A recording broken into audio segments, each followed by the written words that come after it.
बिस्मिल्लाहिर्रहमानिर्रहीम। अस्सलाम वालेकुम guys, welcome to the Student Future channel. आज की हमारी वीडियो का टॉपिक है bank statement for South Korea. बहुत से स्टूडेंट्स का ये क्वेश्चन आ रहा था कि उनको कितनी बैंक स्टेटमेंट बनानी है। तो अब ये डिपेंड करता है आपके सर्टिफिकेट ऑफ एडमिशन के ऊपर। वो स्टूडेंट्स जिनका कोरिया यूनिवर्सिटी में एडमिशन हुआ है, एडमिशन के बाद उनको सर्टिफिकेट ऑफ एडमिशन का एक डॉक्यूमेंट मिलता है वीज़ा डॉक्यूमेंट्स के साथ। ठीक है। अब ये सर्टिफिकेट ऑफ एडमिशन कुछ इस तरह से होगा। यहाँ पे आपने अपनी नेम, अपनी date of birth, passport number वगैरह ये सारी डिटेल चेक करने के बाद आपने चेक करना है पर्सनल फ़ंड। पर्सनल फ़ंड में कितनी अमाउंट है। अगर तो आपकी फुली फंडेड स्कॉलरशिप है तो आपकी यहाँ पे अमाउंट ज़ीरो लिखी होनी चाहिए। अगर तो ज़ीरो नहीं लिखा हुआ, मोस्टली वो यहाँ पे कुछ भी नहीं लिखते। अगर तो यहाँ पे कुछ भी नहीं लिखा हुआ तो फिर आपने क्या चेक करना है कि यहाँ पे ये देखें, जो टोटल अमाउंट ऊपर लिखी है वही अमाउंट टोटल नीचे कवर्ड में होनी चाहिए। अगर तो आपकी प्रोफेसर स्कॉलरशिप है तो ये टोटल अमाउंट स्पॉन्सर स्कॉलरशिप में आ जाएगी। तो अगर यूनिवर्सिटी पे कर रही है तो यूनिवर्सिटी या अदर स्पोर्ट में ये टोटल अमाउंट लिखी होगी, और टोटल अमाउंट जो है जितनी ऊपर है इतनी ही नीचे होनी चाहिए। ठीक है।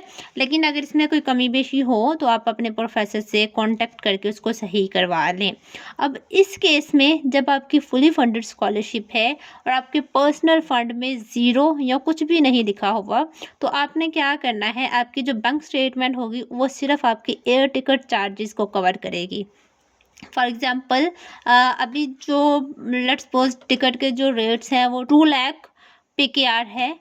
अब आपने क्या करना है, इन एंड आउट की जो प्राइस है टिकट चार्जेस की वो ऐड करनी है। ऑलमोस्ट 4 लाख बन जाती है पाकिस्तानी।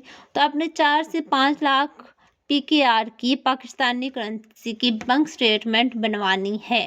ये बैंक स्टेटमेंट उन स्टूडेंट्स के लिए जिनकी फुली फंडेड स्कॉलरशिप है।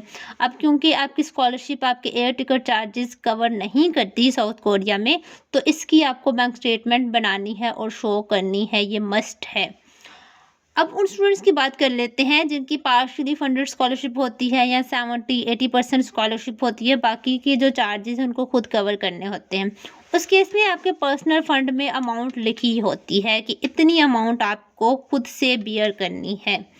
अब होगा क्या इस केस में, आपने क्या करना है, जितनी अमाउंट पर्सनल फंड के अंदर लिखी हुई है उसमें आपने ऐड करना है एयर टिकट चार्जेस भी।